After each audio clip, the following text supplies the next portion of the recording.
একজন মহিলাকে দিয়ে আর 4টে এখানে মদের ঠেক চালায়, 7টা খেলায়, ওই হিরোইন বিক্রি করে।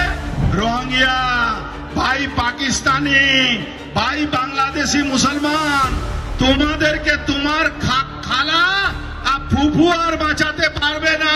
ভারতবর্ষে ভারত মাতা কি জয় বল, জয় হিন্দ বল, বন্দে মাতরম বল। আরে বাংলাদেশের জয় বাংলা বলে তোদের লাভ কি? তারা ওই কাটমানি, তোলাবাজি, লুট, পুকুর ভরাট এইসব করে শুভেন্দু অধিকারীকে, মিছিলকে আটকাবার চেষ্টা করছো। ছেটিয়ে তাড়িয়ে দেবো এখান থেকে। খুনি আসামিরা তারা দাঁড়িয়ে ওই জয় বাংলা স্লোগান দিচ্ছে। তোমার বাবার ক্ষমতা থাকলে এসআইআর আটকে দেখাও। এসআইআর থেকে তো সব থেকে ভয় আপনার। আপনি কবে সুসাইড করবেন? আপনি লিখে মরে যান।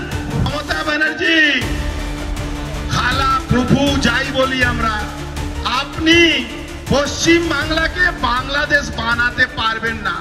যেখানে শুভেন্দু অধিকারী মিছিল বের করবেন সেখানে তৃণমূলের দালাল পুলিশ, তাদের সব থেকে অসুবিধা হয়ে যায়।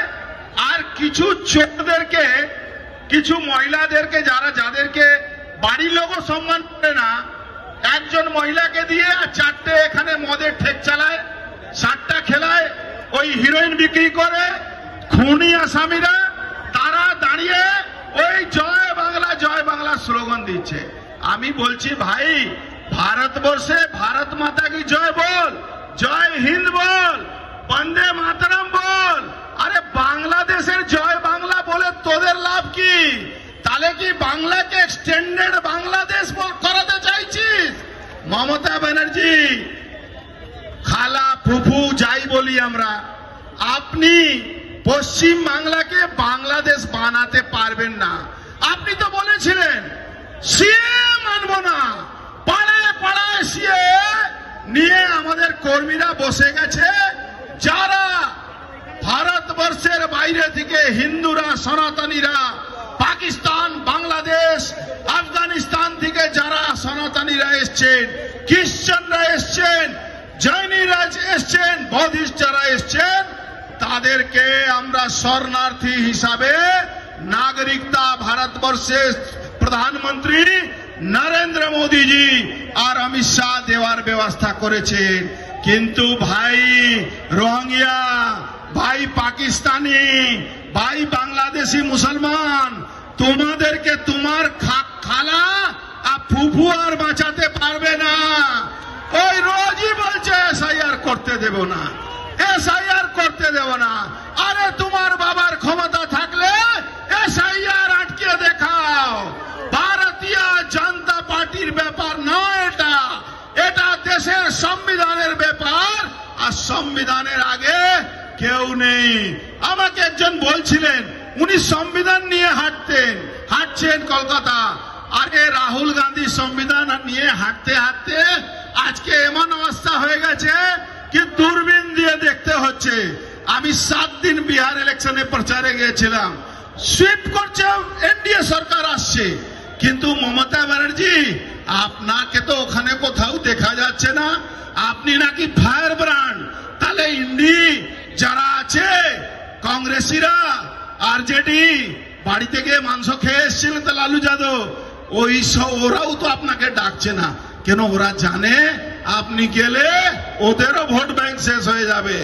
বাংলা এসআইআর হচ্ছে, এসআইআর না হলে ভোট হবে না, এটা নিশ্চিত থাকুন।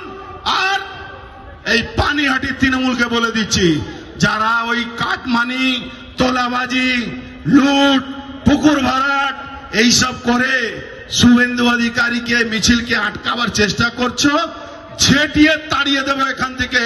বলে দিচ্ছি, কোন ক্ষমতা নেই তোমরা আটকাতে পারবে।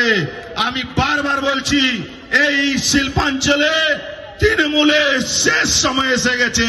এই শিল্পাঞ্চলে এই চোর নান্টু হোক বা যারা লাশ পুড়াবার জন্য যাকে চেয়ারম্যান করা হয়েছিল, আমাদের অভয়া দিদিকে, আমাদের অভয়া বোনকে, সবাইকে সামনে রেখে শপথ খাচ্ছি।